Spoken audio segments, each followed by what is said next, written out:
King William Wolfhart, whose titles included the words Slayer, Conqueror, and Unflinching, was flinching. He was flinching spectacularly. He stood exactly 49 feet from the edge of the royal apiary, a distance he'd measured that morning with a length of twine and a profound sense of self-loathing. One more foot. He had promised himself he would manage one more foot today. Mate! His wolf slammed the thought into his forebrain like a battering ram.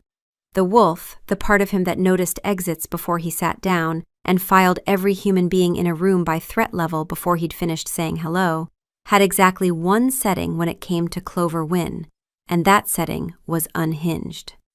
She is there. The sun gleams in her hair like honey. Her scent is wildflowers and summer and everything good. William took a deep, steadying breath, preparing to take the momentous step. 48 feet. He could do it. For her. For Clover Wynn, the woman whose existence had turned his internal landscape into a war between a lovesick poet and a gibbering coward. Then, a low buzz drifted on the breeze. A single exploratory hum from one of Clover's thousands of tiny winged assassins. Every nerve ending he had fired at once. The part of his mind that had been mapping threat vectors and calculating romantic approach angles went instantly, catastrophically offline. His entire consciousness collapsed to a single frequency. They know we're here. Evacuate the monarch. William's foot, which had been hovering over the precipice of 48 feet, slammed back down to the safety of 49. His shoulders slumped. Every instinct was trying to climb up his own spine and hide behind his brain. It was a humiliating sensation. From her position beside a row of brightly painted hives, Clover Wynn watched him. She didn't cross her arms. She didn't tap her foot. She just stood there, her expression as placid as a mill pond, which was somehow infinitely more intimidating. She wore no beekeeper's veil. No gloves, no suit, just a simple linen dress, her brown hair tied back in a practical braid, and a smoker in one hand held like it was a scepter. Which, in her kingdom, it was. It was the kind of thing that unsettled visitors, a woman standing bare-armed in a cloud of stinging insects as casually as if they were butterflies. But Clover had earned that ease over a lifetime. She'd been raised among hives. Her mother had been a beekeeper, and her mother before that. She'd taken her first sting at age 3 and her last at age 15. Not because the bees had stopped being capable of stinging, but because somewhere in the intervening years, a quiet symbiosis had taken root. Her wolf nature, the part of every shifter that communicated through scent, through pheromones layered beneath conscious thought, had grown up marinated in the chemical language of the hive. The bees read her the way they read their own queen, through the subtle shifts in the pheromones her skin breathed into the air. Calm radiated calm. Intent became direction. Over 2 decades her scent had become part of their world, and their world had become part of hers. She didn't need a suit for the same reason a mother doesn't need armor around her own children. They knew her. She was hive. It was not a common gift. Other wolf shifters who visited the apiary still wore veils. Her young apprentice, Marin, a sharp-eyed girl of 17 who had been studying under Clover for 2 years, still wore full protective gear, though she was learning to move with the same measured calm that Clover modeled. Your scent tells them everything, Clover had told her once. Fear smells like a threat. Calm smells like home. The suit is for your confidence until your body learns to stop lying to them. Which made the king's situation all the more absurd. Because here was the thing about bee stings and werewolves that made William's terror almost cosmically ridiculous. For a grown alpha, they barely mattered. A full-grown alpha's body metabolized venom the way it metabolized a splinter, burning through the toxin in minutes, the sting fading to nothing before most humans would have finished swelling. The stronger the wolf, the less the sting registered. For an alpha of William's power, 100 bees could sting him at once, and the worst he'd suffer would be a brief, sharp annoyance, like being flicked on the arm 100 times. Not pleasant, but about as medically threatening as a light rain. The vulnerability was real for others, though. Pups whose wolf healing hadn't yet fully developed could swell dangerously from even a few stings. Omegas, whose wolf nature ran gentler and closer to human baseline, were more susceptible. Even betas could have genuine reactions to a concentrated attack. The hierarchy of the pack was, in this one absurd way, also a hierarchy of sting resistance. And the man at the very top of it, the most sting-proof person in the entire kingdom, was the one who couldn't get within 50 feet of a beehive. William, of course, did not know this about himself. He'd been stung once as a 4-year-old pup before his alpha healing had come into its own. It had been the worst pain of his young life, and because he had never allowed himself to be stung again, he had never learned that his adult body would barely register what his childhood body had found devastating. His fear had frozen him in the experience of a pup, and the pup's experience was the only data he had. The wolf side of Clover's mind, the part that cataloged everything in crisp operational reports, while the rest of her was trying to have a normal thought, filed its daily assessment. Target remained stationary at designated perimeter. Violation of courtship protocol, day 12. Pathetic. And there was the other side of the equation. If calm smelled like home, then whatever King William Wolfheart was broadcasting from 50 feet away smelled like a 5-alarm fire in a gunpowder factory. His wolf side was pumping fear scent into the air with the subtlety of a foghorn. The bees wouldn't attack him for it while Clover's presence was the dominant signal in the apiary, her calm overriding his panic in their chemical calculus. But if she weren't here, if he walked into the garden alone, his fear scent would read as a predator alarm. The bees would defend their hives. His phobia, in a cruel irony, would create the very danger it imagined. Clover let out a soft puff of smoke, not for the bees, who were placidly going about their business, but for herself. It was a calming gesture. She needed calming. The most powerful man on the continent, a man who had reportedly stared down a mountain wyvern without blinking, a man whose body could shrug off 100 stings without his heart rate changing, was currently being held hostage by the distant possibility of an insect. And he was her mate. The moon goddess, it appeared, had a sense of humor drier than kiln-dried lumber. When the bond had first stirred 2 weeks ago in the Great Hall, it had been electric, a lightning strike to the soul. His eyes, the color of a stormy sea, had found hers across a room full of bowing sycophants. She'd felt the recognition hit her, not all at once, not the clean snap of certainty, but a pull. Like a current she hadn't known was there had been running beneath her feet for years, and now she'd stepped into the river. Her wolf side sat up and took notice. Objective acquired. He'd started toward her, the crowd parting before him like the sea before a myth. And then he'd stopped. His scent, which had been a heady mix of pine, cold steel, and sovereign authority, had suddenly spiked with the acrid tang of pure, unadulterated panic. He'd stared past her, toward the open garden doors, and then he turned on his heel and all but fled. It took her 2 days to learn why. The entire castle staff knew. The king was afraid of bees. No, that wasn't quite right. His wolf side was pathologically terrified of bees, having been stung on his nose at age 4 and apparently having decided that revenge was a dish best served never, by hiding for the rest of his life. "Your Majesty," he called now, his voice carrying clearly on the morning air. It was a good voice, deep and resonant. It was a shame he was using it to shout across a lawn like a man trying to order an ale from the next village over. "Your hair is a marvel of woven sunlight." Clover raised an eyebrow. Her wolf side delivered its assessment with the tone of a military officer filling out a disappointing field report. Compliment delivered. Content, overly poetic. Delivery, cowardly. Overall score, 3 out of 10. "Thank you, Your Majesty," Clover called back, her tone perfectly even. "It's called a braid." "Yes, a brilliant braid," he yelled, recovering. "A truly regal configuration of hair." "He's trying," a small, traitorous part of her whispered. The operational part of her brain shut that down immediately. Trying is not succeeding. Protocol dictates a minimum proximity of 1 meter for effective courtship displays.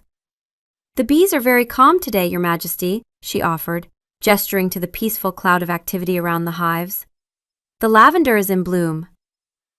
William took half a step back. Excellent, wonderful, keep them calm. You're doing a magnificent job of containing the threat. Clover sighed. Containing the threat. He spoke of her life's work, her partners in the quiet magic of the garden, as if they were a besieging army. She ran a hand over the top of the nearest hive, feeling the faint, collective vibration of thousands of lives moving in perfect harmony. They were her family. They listened to her. They were predictable, logical, and productive. Unlike the 6'4" disaster of a king currently hyperventilating 50 feet away. His beta, a long-suffering man named Garrett, with the perpetually exhausted eyes of a man who'd seen too much, appeared at William's side. He handed the king a small, waxed paper bag. "A gift!" William bellowed, holding it up. "I have brought you a gift! It's a honey cake, made with honey from a different, undisclosed, and geographically distant apiary." The sheer absurdity of it almost made her laugh. He brought a honey cake to a beekeeper. It was like bringing a pebble to a mountain. Her wolf-side's assessment was immediate. He's an idiot. He's our idiot, Clover thought, and the realization landed with the gentle weight of a bee on a blossom. "Leave it on the bench, Your Majesty," she shouted. "I'll get it later." Garrett placed the bag on a stone bench at the edge of William's bravery, as if it were a bomb. Then they marched back toward the castle, two statues of regal incompetence. Clover found the cake still warm. It smelled of butter and spice. Tucked under the string was a single, perfect wildflower, a tiny blue thing she knew only grew on the highest northern ridges of the kingdom, the ones the wyverns used to roost on, the ones he'd conquered. He had climbed a mountain for her. He just couldn't cross a lawn. This, she thought as she took a bite of the surprisingly delicious cake, was going to be a problem. A ridiculous, infuriating, and possibly wonderful problem. The next day, William had a plan. It was a terrible plan, but it was, technically, a plan. He'd spent the night in a spiral of increasingly desperate ideas, his wolf side offering tactical suggestions with the manic energy of a war room staffer who had been awake for 72 hours, pacing around his chambers like a caged animal. His wolf wanted a shield wall, a literal shield wall of soldiers. They would advance behind it. "They're bees, not orcs," William muttered into his pillow. The wolf pivoted without missing a beat. "Fire. Burn the whole garden. From the ashes our love rises like a phoenix." Absolutely not. Abdication. We move to the tundra. There are no bees in the tundra. She can keep walruses. She's a beekeeper. She's not going to learn walrus husbandry because It's a tactical relocation and she'll adapt. By the early hours of dawn, William had landed on Plan D. The picnic. He would host a romantic, charming picnic for two. He would bring the finest cheeses, the most delicate pastries, and a wine that cost more than a small farm. 100 feet away. A good round number. A regal number. Garrett surveyed the scene with profound resignation. A luxurious blanket was spread on the grass. A wicker basket overflowed with delicacies. 2 plush cushions were arranged just so. The only issue was that the intended guest was 100 feet away, calmly tending to her hives. "You want me to shout the invitation, sire?" Garrett asked, his voice devoid of all hope. No, that's too unrefined. We need subtlety." William picked up a small silver bell. "Ring this. It has a pleasant, non-threatening tone. She will look over, see this delightful spread, and be overcome with a desire to join me." Garrett took the bell and rang it. It made a dainty ting-a-ling. 100 feet away, Clover didn't even look up. She was transferring a frame from one hive to another, a golden corona of bees surrounding her like a living cloak. "Again," William commanded, with more vigor. Garrett rang the bell with the enthusiasm of a man condemned to an eternity of ringing bells. Ting-a-ling-a-ling-a-ling! This time, Clover paused, turned her head, and raised a flat palm. Stop. He chose to interpret this as acknowledgement. She sees us. She's telling you to stop, sire, Garrett said. Her wolf side, meanwhile, had arrived at a tactical decision. The problem is distance. Solution? Close the distance. The human part of her seems reluctant. Alternative measures required. Clover felt a strange shift in her own attention, a narrowing of focus she hadn't chosen. It was her wolf side, broadcasting through the one channel it could control without her permission. Scent. Every shifter's wolf could influence the body's involuntary signals, pheromones, scent markers, the chemical undertones that other wolves and, in Clover's unique case, her bees could read. Wolves couldn't puppet their human halves, couldn't override legs or arms or conscious choices, but they could leak. They could whisper through the skin. Before she could question it, a section of bees, about 500, lifted into the air. They formed a tight, disciplined sphere, responding to a territorial pheromone her wolf side had broadcast without her conscious input. The sphere began to move, purposefully, across the lawn. It floated like a tiny, fuzzy thundercloud, heading directly for the king's ridiculous picnic. 100 feet away, William saw it coming. "Garrett," he said, his voice a strangled whisper. "What is that?" "That, sire," Garrett said, already backing away, "appears to be a highly motivated delegation." Every instinct went nuclear. Flying in formation. Formation? That implies training, a command structure. She is a bee general. No, a warlord of wasps. She has been building an air force this entire time, and we have been bringing her cake. William grabbed the blanket and yanked. The entire spread, cheeses, pastries, priceless wine, went flying. He sprinted, a full-pelt, panicked flight, with Garrett trailing close behind. The bee sphere reached the demolished picnic. It hovered for a moment over a squashed brie, then floated placidly back to Clover. Not a single bee had acted aggressively. It was the most polite act of intimidation in the history of the kingdom. A giggle escaped her. It grew into a full, rolling laugh. She laughed until tears streamed down her face, laughed at the sight of the mighty King William Wolfheart fleeing from a floating ball of her fuzzy friends. She laughed until a stitch developed in her side, and she had to sit down on a crate, wheezing. Her wolf filed a brief note. "Message delivered. Recommend next attempt involves significantly less cowardice." His cousin, Lord Conrad Hale, arrived that evening. Conrad moved through the court with the oily grace of a serpent in fine silks, dressed in an ostentatious doublet of black velvet slashed with silver.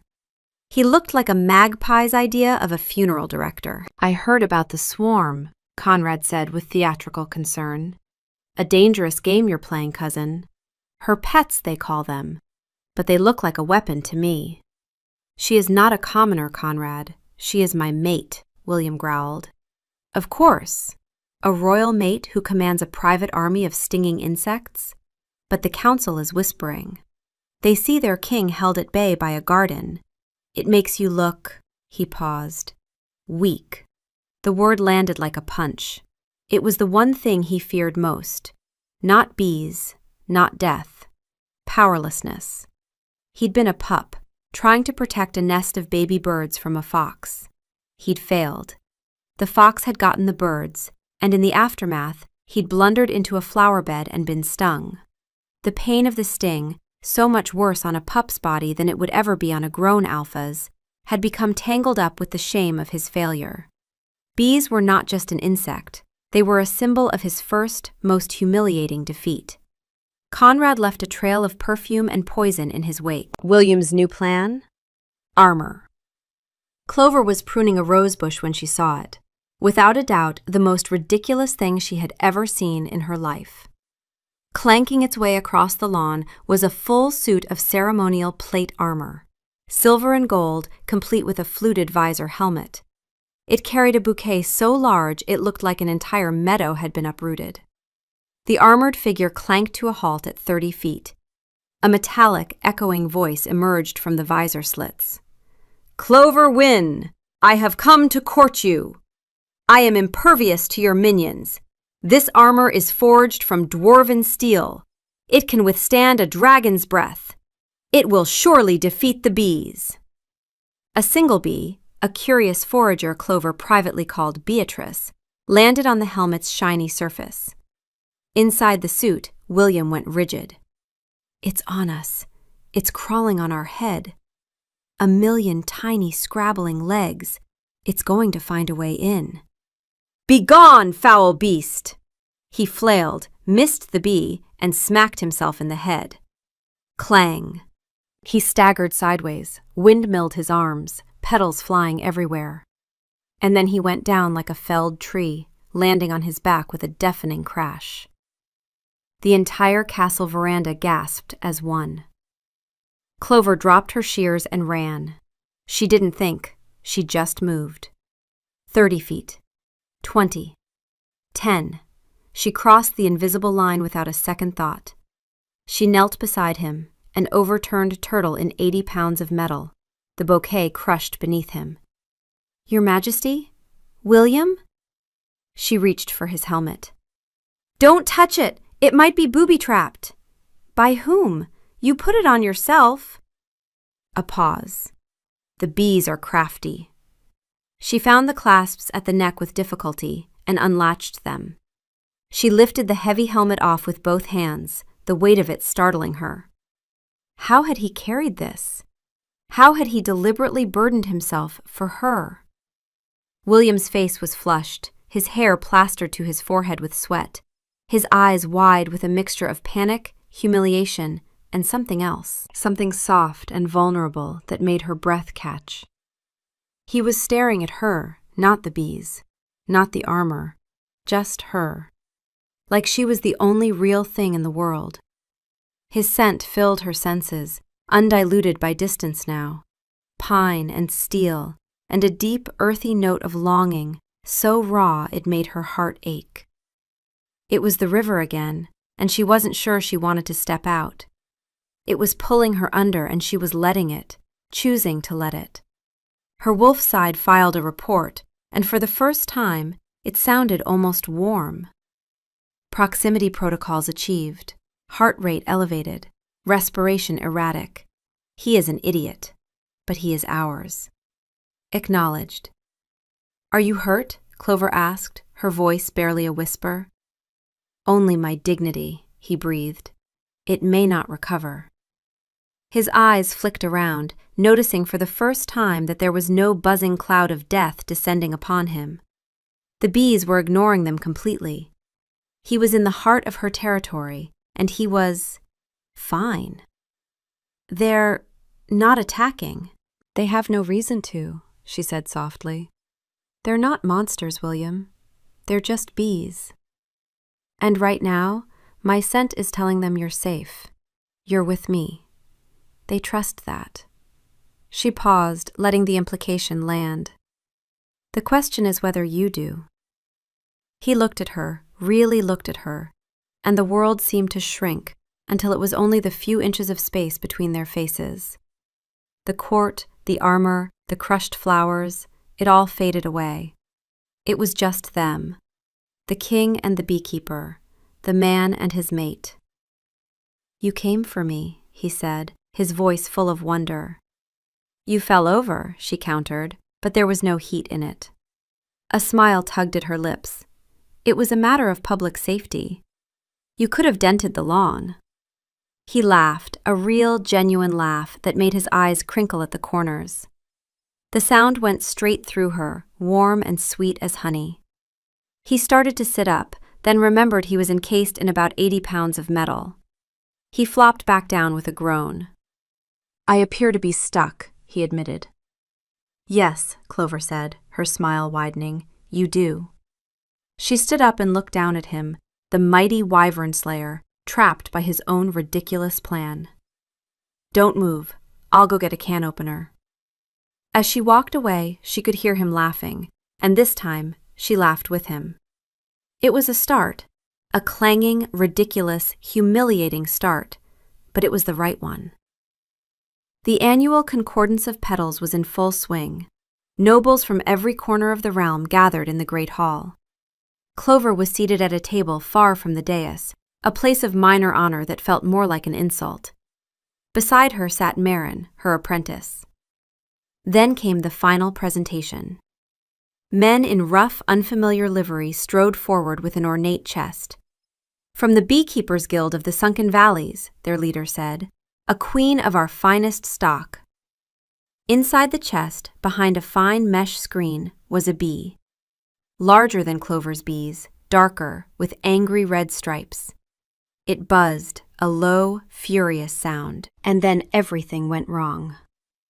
From hidden compartments, more of the dark bees poured out, perhaps 60 or 70. Enough for a spectacle, not a true infestation, but they were fast, aggressive, and loud. Panic erupted. And the panic was justified, because this was not just a hall of alphas. It was a court event filled with betas, omegas, elderly lords, servants, children of noble families. For the alphas in the room, the stings were mere pinpricks, irritants to be swatted away. But for the rest, for the young and the gentle-blooded, 60 aggressive Vespoides in an enclosed space was a genuine medical emergency. The chaos erupted not from the wolves fearing for themselves, but from everyone trying to protect the people around them who couldn't shrug off the venom. William froze. The sight of the swarm hit him like a physical blow. Every instinct screamed one word: run. But then he saw Clover. She wasn't running, she was moving toward the chaos. Clover reached the epicenter and went still. She closed her eyes. She breathed. And then she did something she had never attempted before, pushing her calming pheromone outward. Not to her own bees who knew her, but to these foreign, furious insects. All bees, regardless of species, responded to certain baseline chemical cues. Clover's wolf nature let her produce those signals with an intensity no ordinary beekeeper could match, amplifying through her skin what a smoker could only approximate through the air. It wouldn't work perfectly, but it was enough to slow them, to dull their aggression, to turn the targeted stinging into confused, aimless circling. In that window of confusion, Conrad acted. He ripped a curtain from the wall, threw it over the chest, then drew his ceremonial sword and swatted at the disoriented insects with theatrical flair. The bees, already half pacified by Clover's invisible work, were easy targets for his performance. He looked heroic. He looked decisive. He looked like a king. And no one noticed the quiet woman in the middle of the hall, with her eyes closed and her fists clenched, doing the work that had made Conrad's gesture possible. No one except Marin, who saw everything. "These are hornet bees," Clover told William afterward, her voice clinical and precise. "Apis vespoides, quarantine-controlled species. Someone brought them here deliberately, and they left a paper trail doing it." The emergency council meeting was a nightmare. The great hall was still in disarray, smelling faintly of spilled wine and fear. The nobles who had been stung were being tended to by healers, their moans providing a grim soundtrack. Conrad, a single heroic sting on his cheek that he displayed like a medal, was holding court. Clover stood by the door, not allowed a seat. She waited, patient as a stone, while the lords debated around her. "The bees were not mine," she said at last, her voice cutting through the noise. "They are Apis vespoides. My hives are Apis mellifera. They are as different as wolves and jackals." The royal healer Brenna stepped forward. "These stings are wrong for honeybees," she said, examining her notes. "The welts are larger. The venom pattern is different. The histamine markers don't match the standard honeybee sting signature. These are not native to our region." Weyburn, an elderly lord whose southern estates contained the lavender fields that supplied the royal apiary, rose to his feet. "The healer confirms the species. These bees are traceable through their origin, breeding patterns, and controlled species documentation. I suggest the investigation follow the evidence rather than speculation." But Conrad was already shaking his head. "The question is not taxonomy, it's security. She commands these creatures through means we don't yet understand. She is either complicit in this attack or incompetent in her oversight. Either way, she is a threat. You must act, cousin. The kingdom needs to see you in control, not paralyzed by your emotional attachment to a woman who brought an unstable element into the heart of your court. William felt the trap close. Every instinct he had, the terrified pup and the mighty king alike, was screaming the same message: protect the mate.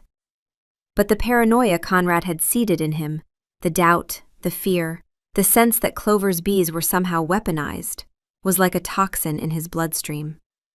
For the safety of the realm, William heard himself say, his voice hollow, the royal apiary is to be placed under quarantine. All hives to be sealed. No entry or exit without royal guard inspection. Wayburn's face went pale. Brenna closed her eyes. The other lords exchanged glances, suddenly remembering that they had evidence but it was being dismissed. William watched the disbelief in Clover's eyes. Watched it harden into crushing understanding. She'd come to the council expecting to be heard. Instead, she'd been sentenced. She gave him a single, devastatingly empty look. Then she turned and walked out, guards falling in behind her. Not as protection, as jailers. He felt the bond between them shudder like a ship hitting rocks, the connection suddenly cold and distant. In the armory, Garrett was polishing the dent out of the coronation helmet. The rhythmic scrape of steel on emery cloth was the only sound. "She's gone," William said, his voice flat. He hadn't really slept. He'd spent the night staring at the ceiling, while his wolf instincts paced a cage of misery, circling the same thought like a wounded animal. We failed her. We failed the mate. "She's been quarantined, sire. By your order," Garrett replied without looking up. The implied "you idiot" was deafening. "Conrad played me," William said. It wasn't a question. "A blind mole could have seen it, sire," Garrett said, his voice still mild. "Lord Weyburn practically drew you a map. The healer confirmed the species to your face. Your own mate explained the regulatory controls that would identify the culprit. You had 3 people handing you the truth on a platter, and you chose the one man who was telling you what you wanted to hear." He set down the cloth. Conrad created a crisis only he could be seen to solve, while simultaneously neutralizing your greatest strength and exploiting your greatest weakness. It was, I must admit, tactically brilliant. My greatest strength? William sank onto a wooden bench. She's my greatest strength? Garrett finally stopped polishing. He looked at the king, his expression one of weary fondness, the look of a man who has raised a wolf pup into a king and seen all of his phases of stupidity. You walked into a suit of armor and fell on your face for her, William. You haven't put that much effort into anything since the Northern Siege. Yes, she is your greatest strength, because she makes you try.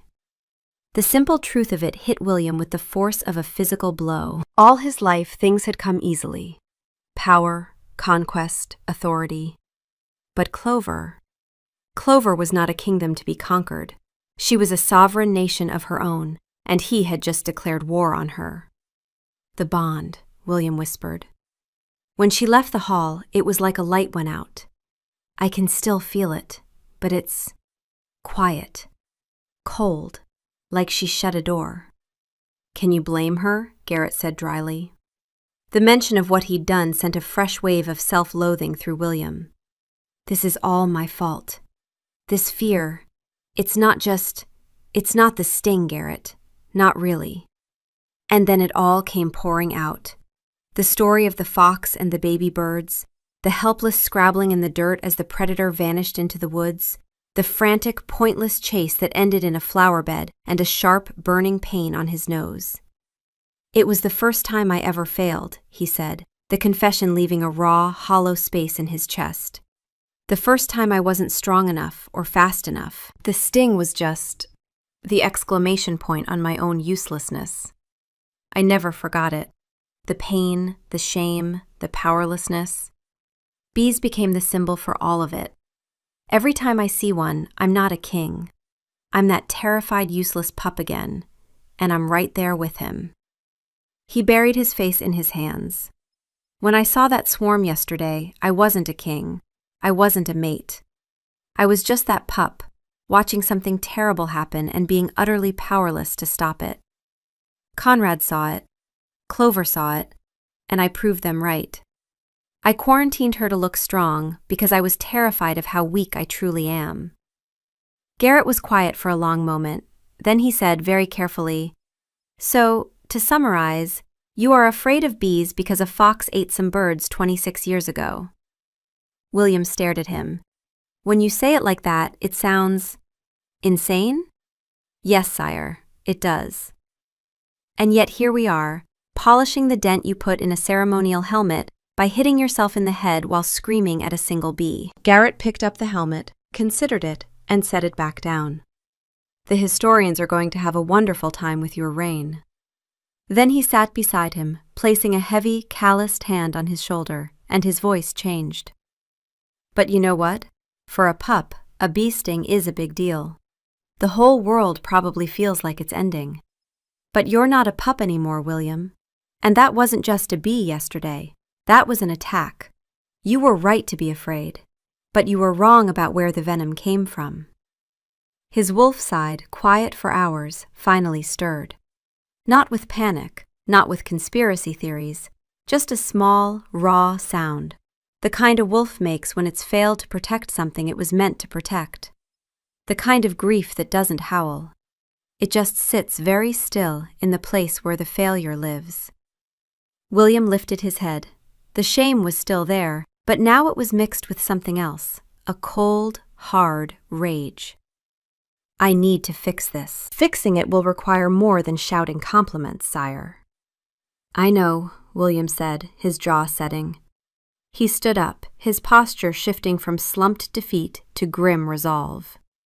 "First, I find out where Conrad got those bees. Then, I'm crossing the lawn." He strode out of the armory, leaving Garrett with the dented helmet. Garrett picked up his cloth and went back to polishing, a small, proud smile on his face. The king was finally acting like one again. The royal apiary was unnervingly silent. The guards posted at the perimeter stood stiff and uncomfortable, swatting at the occasional curious forager from the unquarantined wildflowers nearby. A thick rope with red flags marked the 50-foot boundary William himself had ordered, a line of his own making, a testament to his failure. He walked right up to it and stopped. He could see her, a lone figure moving among the silent, sealed hives. She was checking the seals, ensuring her bees had enough ventilation. Even in her prison, she was the caretaker. Marin, her apprentice, sat on an overturned crate near the garden's edge, arms crossed, glaring at the guards with the focused resentment of a 17-year-old who has decided exactly who is wrong in this situation. He took a deep breath, steeling himself. "She is our mate. We hurt her. We will fix this." His wolf side, for the first time, didn't argue, didn't offer escape routes or conspiracy theories, just a steady, terrified agreement. Together. William stepped over the rope. He made it to 40 feet before the first wave of panic hit. It was a memory, sharp and sudden, the scent of crushed petals, the triumphant flick of a fox's tail disappearing into the brush. Failure. He gritted his teeth and kept walking, 35 feet. He saw her look up. She saw him coming. Her expression was blank, unreadable. A wall of ice. 30 feet. A bee, one of hers, a gentle honeybee, buzzed past his ear. Every instinct screamed. A high, thin wire of terror pulled taut across his brain. "It's just a sound," William muttered through clenched teeth. He focused on Clover, on the rigid set of her shoulders, the hurt he had put in her eyes. He kept walking. 20 feet. This was the closest he'd ever been outside of the armor incident. The air was thick with the sweet, waxy smell of the hives.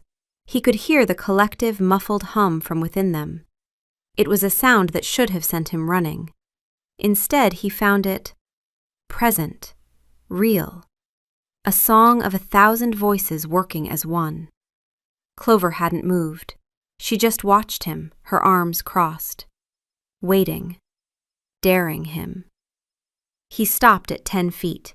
His heart was hammering against his ribs. His palms were slick with sweat. Every instinct, every fiber of his being was screaming at him to retreat. "Clover," he said, his voice raspy. She said nothing. "I was wrong," he said, the words feeling inadequate. "I was a fool and a coward." Her expression didn't change. Her wolf side, the cold, clinical, operational part of her that had been silent since the Great Hall, surfaced for the first time. Its voice was flat. Data insufficient for forgiveness protocol.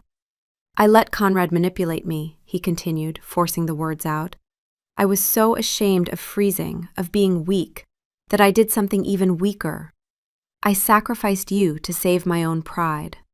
Lord Weyburn gave me a way out and I ignored it. Brenna confirmed the species to my face and I ignored her. You offered proof and I dismissed it. 3 people told me the truth and I listened to the one person who was lying. There is no excuse, but I am so deeply sorry." A flicker of something in her eyes. Pain. Then it was gone, replaced by the ice. "Your apology is noted, Your Majesty." The formal title was a slap in the face. "Don't call me that," he pleaded. "Please." "What should I call you?" she asked, her voice dangerously quiet. "The man who put my life's work, my family, under armed guard? The king who believed the whispers of a snake over his own mate? Over his own healer and his own lord who tried to tell him the truth? What should I call a man who had the answer in his hands, 3 times over, and threw it away because looking strong was more important than being right?" Suddenly, a low, unified hum rose from the hives around her. It grew in volume, a resonant, angry buzz.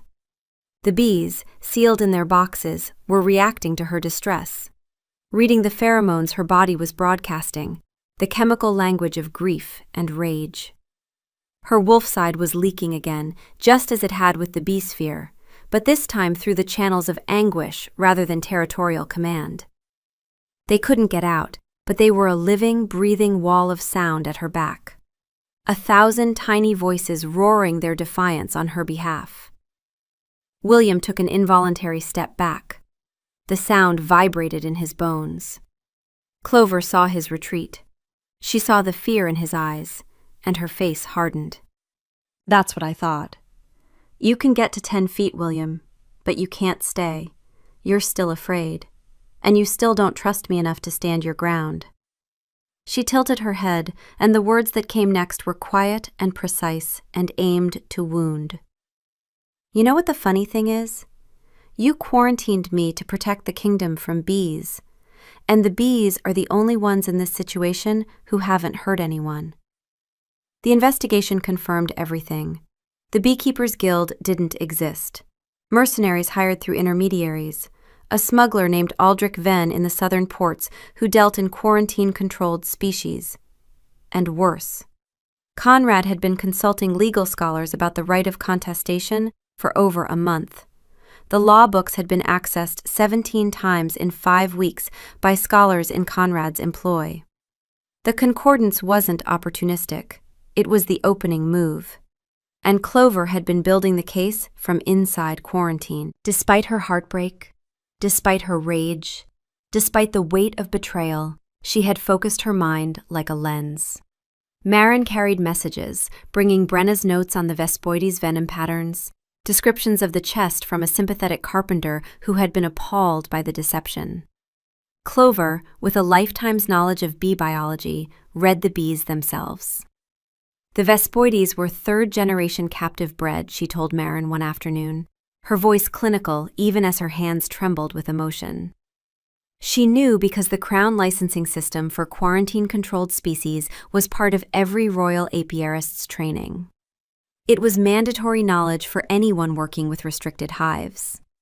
There are only 3 breeders licensed to maintain Vespoides colonies in the entire kingdom, she continued. and only one who sells to unlicensed buyers outside official channels. His name is Aldrich Venn, and his operation is in the southern ports. He brands his queen cells with a specific micro-notch on the left mandible, a mark of his stock. I saw the queen in the display box before the chest was opened, Clover said. The notch was there, clear as daylight. Someone wanted to frame me using the one thing I understand better than anyone alive: bees. They chose wrong, because I can read the bees like a language, and their origin story is written in their very structure. The renewal of the crown, the kingdom's most sacred ceremony, a public reaffirmation of the monarch's bond with the land and its people, was in 3 days. And Conrad had called a formal motion of challenge. The ancient law was clear. Any lord of royal blood could invoke the right of contestation during the renewal, calling for the assembled nobles to affirm or deny the king's fitness to rule. It hadn't been invoked in over a century. It didn't need to be.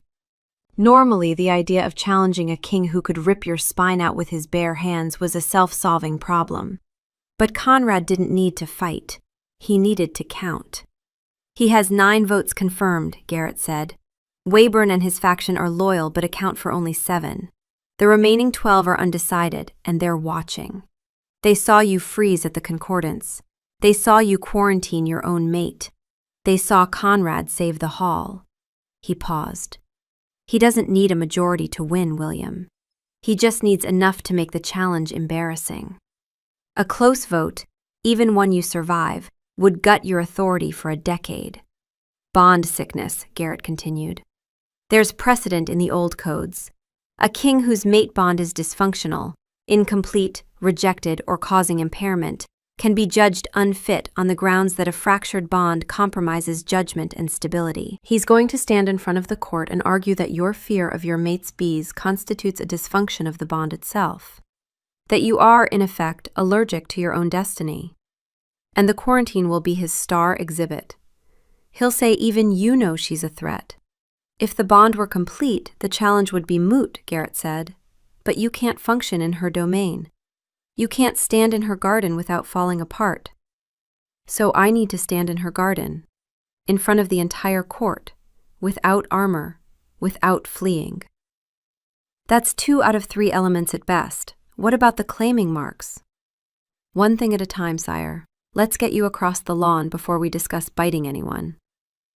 If I go to the apiary during the renewal, William said slowly, every noble in the kingdom will see me either cross that lawn or fail to cross it. That is correct.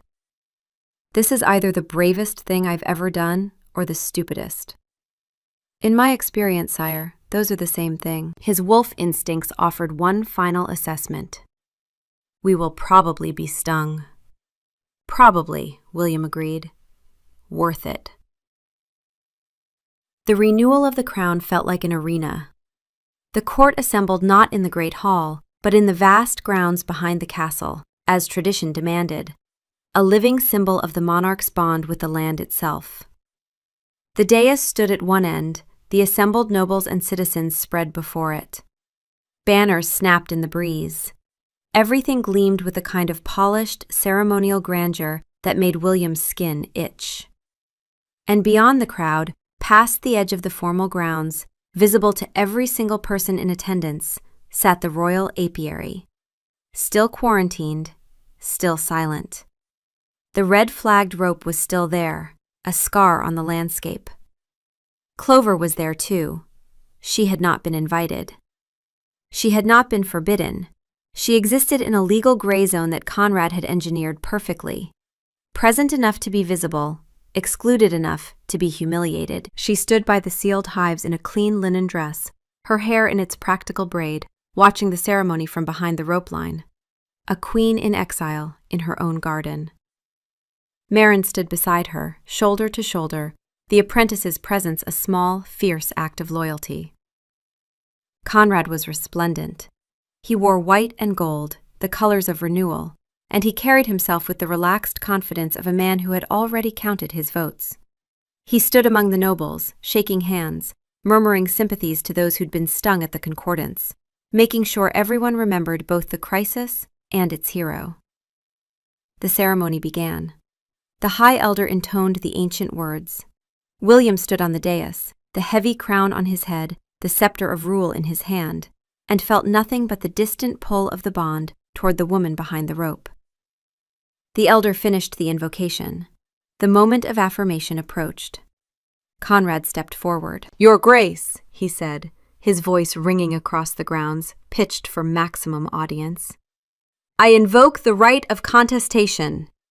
A collective gasp rippled through the crowd. The elder blinked.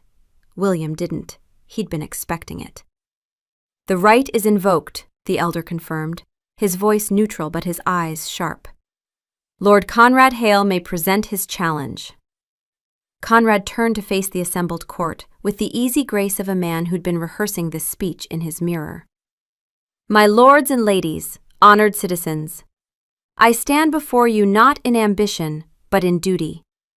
Our king, my cousin whom I love, is unwell, not in body, in bond. His mate bond with the royal apiarist is incomplete. It is, by his own actions, dysfunctional." He let the word land, then continued. "He cannot enter her domain. He cannot stand within 50 feet of her without terror overcoming him. He has, by his own royal decree, quarantined her, sealed her hives, posted guards. His own mate's home has been declared a threat to the realm." Conrad shook his head, his performance of sorrow impeccable. "I ask you, if a king cannot stand beside his own mate, how can he stand for his kingdom? Bond sickness is not a crime. It is a tragedy, but it is one we cannot afford in a monarch." Murmurs swept the crowd. William could feel the tide shifting. The undecided lords were watching, weighing. Lord Weyburn stood, his old voice cutting through the noise. "The right allows response, Lord Hale, or have you invoked a version of the law that conveniently omits that part?" Conrad smiled. "Of course. The king is welcome to respond, to demonstrate that his bond is whole, that he can, in fact, stand beside his mate without incident." The trap was elegant. If William argued from the dais, used words, excuses, promises, he was just another politician. Conrad would counter every point. The undecided lords would see a debate, not a king. And a king who has to debate his own fitness has already lost.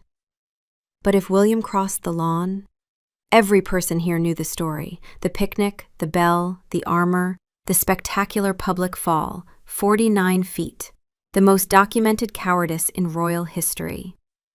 If he crossed the lawn now, in front of everyone, and made it, the argument died. Bond sickness cannot survive a king standing in his mate's garden with bees in his hair. And if he didn't make it, if he froze or fled or was turned away, Conrad wouldn't even need the vote. William looked at the scepter in his hand. It was heavy, gold and ceremonial and useless.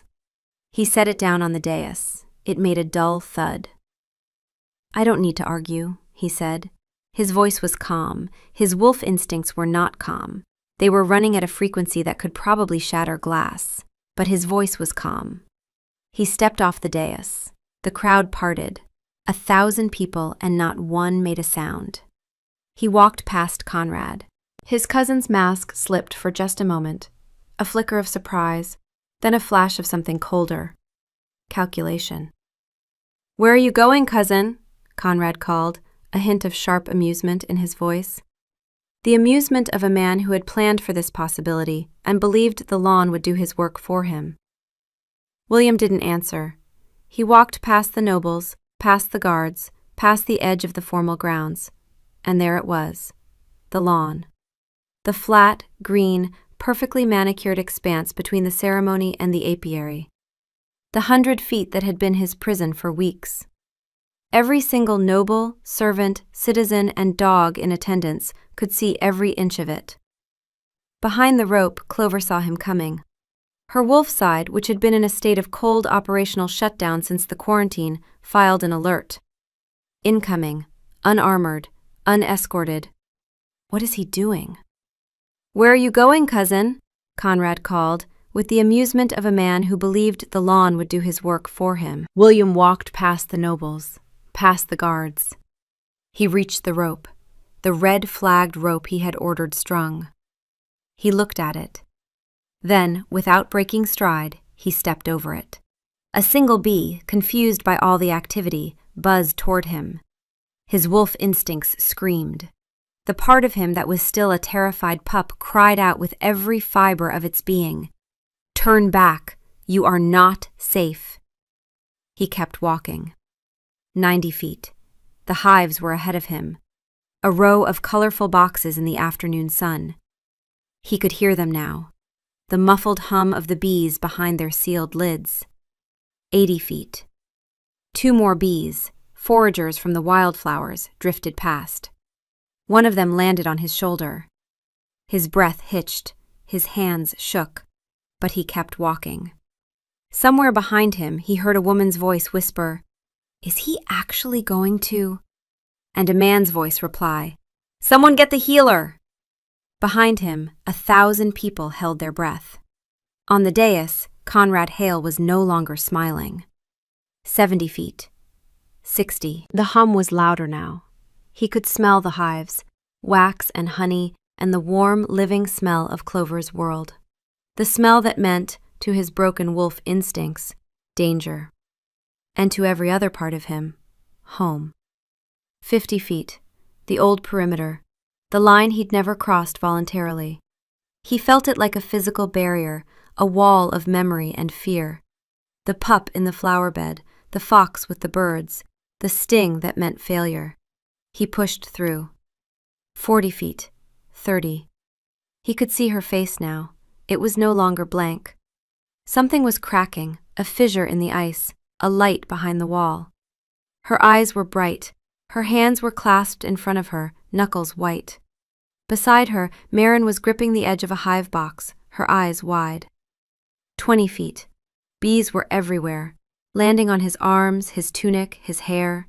A small one was crawling across the back of his hand. His wolf instincts had gone from screaming to a high, thin, continuous note of terror, like a violin string played so hard it was about to snap. And then one stung him, a sharp, bright point of pain on his forearm. His body braced for the catastrophe his memory had spent 26 years promising. The overwhelming, world-ending agony that had defined his childhood. The pain that meant failure and powerlessness, and the fox's tail disappearing and everything falling apart. It didn't come. It was just a sting. A small, sharp pinch. A hot point on his skin that faded to a dull throb within seconds. That was it. That was the whole of it. 26 years of terror, and the actual thing, the real, physical reality of a bee sting on an adult body, was just a pinch. Something shifted in him. Not a cure, not a sudden absence of fear, but a hairline crack in the wall between what he remembered and what was actually true.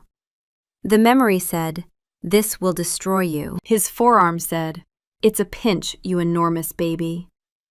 His wolf instincts, recalibrating in real time, offered a bewildered update. "We have been stung. We are not dead. This is unexpected. Recommend continued advance." He almost laughed. He kept walking. 10 feet.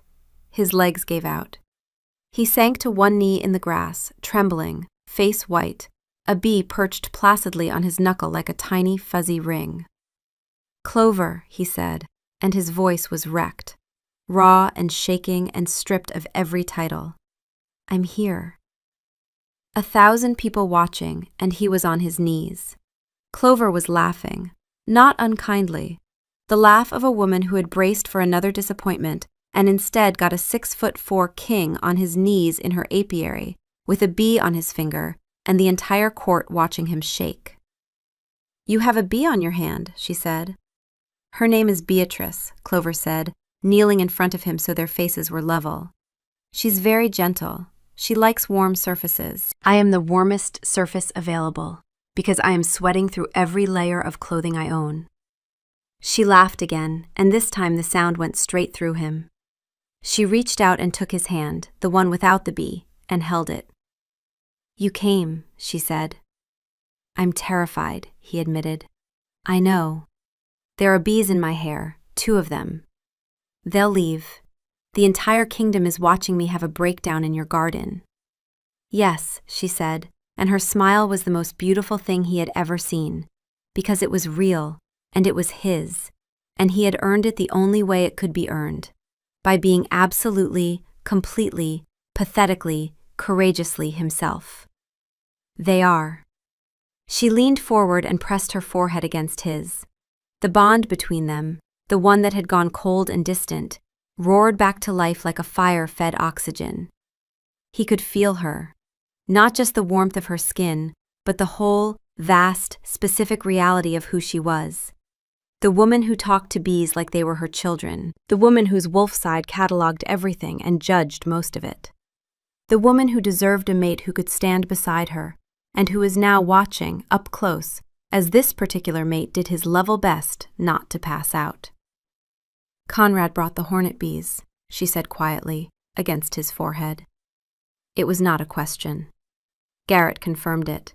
Mercenaries, a smuggler named Aldrich Venn in the southern ports, and a paper trail going back 6 weeks. He was planning the challenge before the concordance. The whole thing was staged. I know. Marin brought me Brenna's notes on the venom patterns, and a description of the chest from a sympathetic carpenter.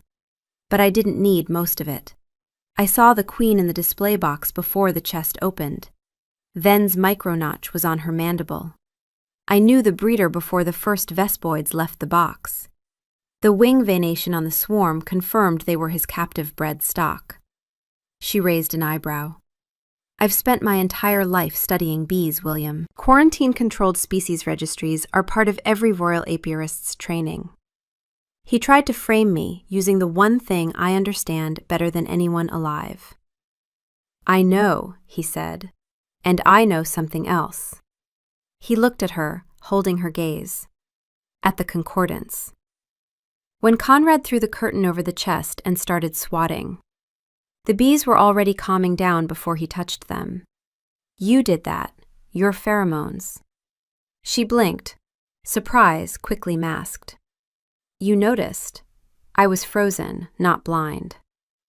I saw you walk into the middle of it and close your eyes. I saw the swarm slow down. I didn't understand it then. I do now. His voice roughened. He took credit for what you did. And I let him. That's the part I'm most ashamed of. Something shifted in her expression, the last bolt on the last door sliding back. Not forgiveness, not yet, but the willingness to consider it. William stood, pulling her up with him. He turned to face his kingdom, her hand in his. Lord Hale has asked me to demonstrate that my bond is whole. He looked down at Clover. I'm standing. He let the silence hold. I crossed this lawn in front of all of you. I have 14 stings, and I am more frightened than I have been since I was 4 years old. But I want you to notice something.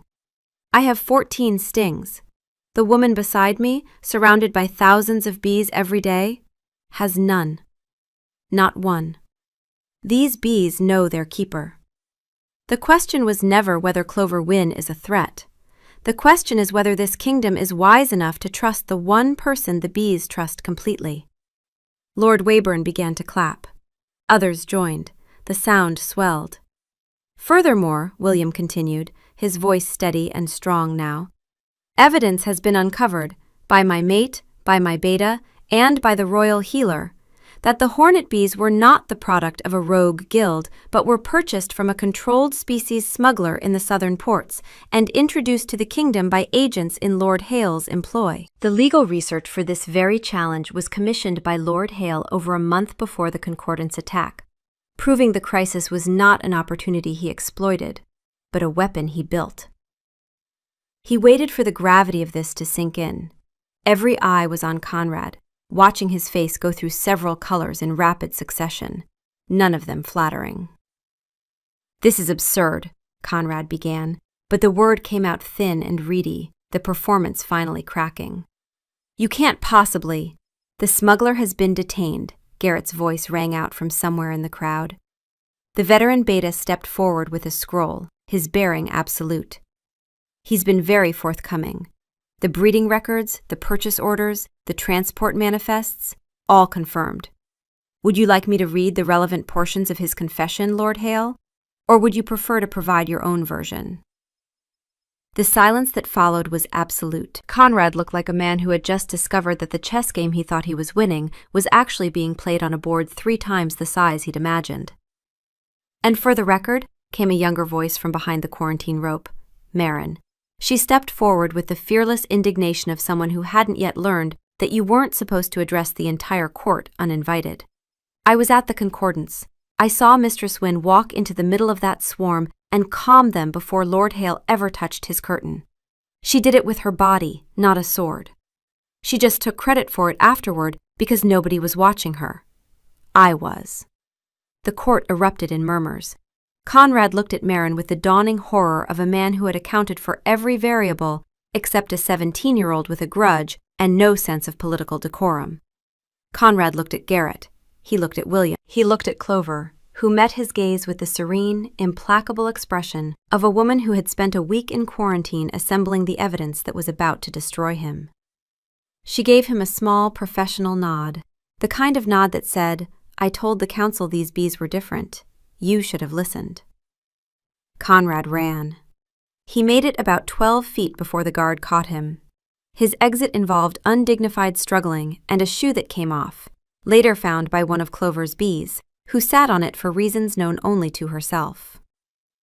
Later, in the quiet of his chambers, a healer was applying a soothing balm to the various stings that William had acquired during his walk across the lawn. Clover sat beside him, a cup of tea in her hand, her feet tucked under her on the chair, looking more at ease than she had in weeks. 14 stings, the healer said, with the tone of someone who wanted this noted for the record. A small price to pay, William said. 3 of them are on your neck. They're going to swell. He's aware, Clover said. He's choosing to be noble about it. Let him. The healer made a sound that suggested she had opinions about nobility, but was paid to keep them to herself, and left. William captured Clover's hand. He brought it to his lips. Clover, what I did, ordering the quarantine. You were a king being a king, she interrupted softly. A misguided, idiotic king who ignored his own expert, his own healer, his own most loyal lord, and his own mate because a man in a shiny coat told him what he was afraid of hearing, but a king nonetheless. That is the most accurate and hurtful summary anyone has ever given me. I'm a beekeeper. We're precise. He met her gaze, holding it.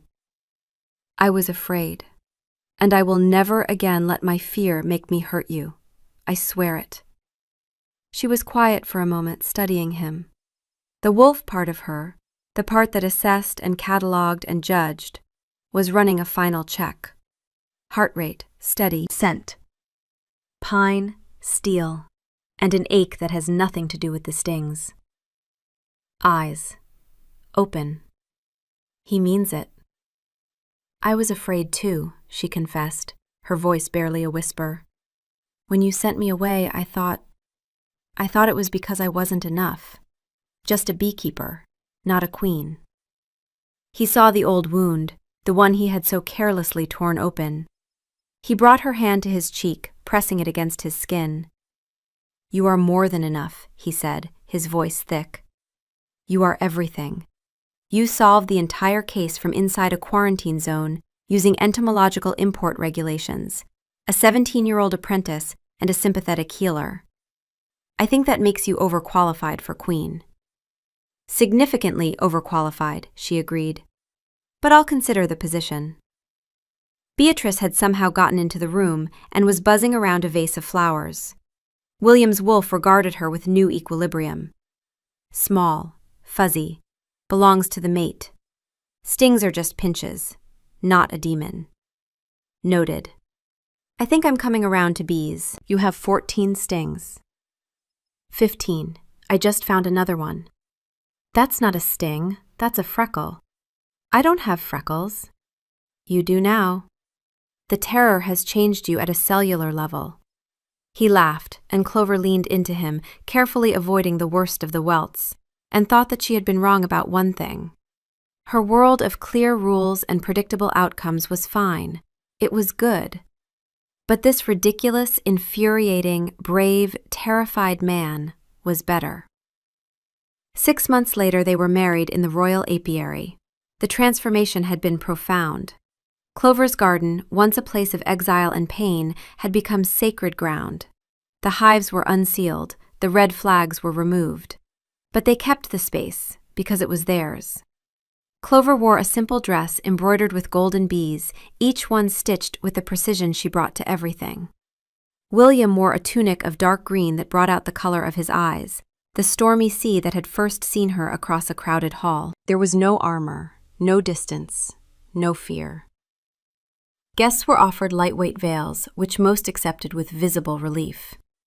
The aisle ran right through the heart of the hives, a deliberate statement. This was not a place of danger, but of home. As William waited for her, his heart thundering in his chest like it had that first day 50 feet away, a bee landed on his hand. He watched it for a moment, this tiny creature that had ruled his life for so long, that had been his nightmare and his mirror. Then he offered it his finger, and the bee crawled onto it, placid and calm. His wolf instincts filed a single-line report. Tiny friend, approved. Clover walked down the aisle, and her bees swirled around her in a gentle celebratory dance. They were responding to the joy her wolf side was leaking through every pore, a pheromone song of happiness and completion that the hive had never heard from her before. 1,000 voices singing in harmony with 1,000 others, recognizing the moment for what it was, a joining, a bond, a home found. She reached him, her eyes shining. "Having second thoughts?" she whispered, nodding at the bee on his finger. "Never again," he said. He leaned in, pressing his lips to the curve of her neck, right at the place where her pulse beat strongest. She felt the shift, the moment where the kiss deepened into something more, something binding. His teeth grazed her skin, gentle but deliberate, right at the juncture between her neck and shoulder, the spot that every predator instinct in her wolf recognized as sacred ground. Where a claim was made, where a forever began. The bond between them, half-formed and waiting for months, finally completed. A bite. Gentle but real. Permanent. A mark that said, mine, and yours, and ours, eternally. The bond snapped into place with the force of a door thrown open. She gasped, not from pain, there was barely any, but from the sheer enormity of what rushed through the connection. Everything he was, the fear and the courage and the ridiculous, stubborn love that had walked him across a lawn he was terrified of. She could feel him, really feel him, through the bond. Not just the warmth of his skin, but the whole, vast, specific reality of who he was.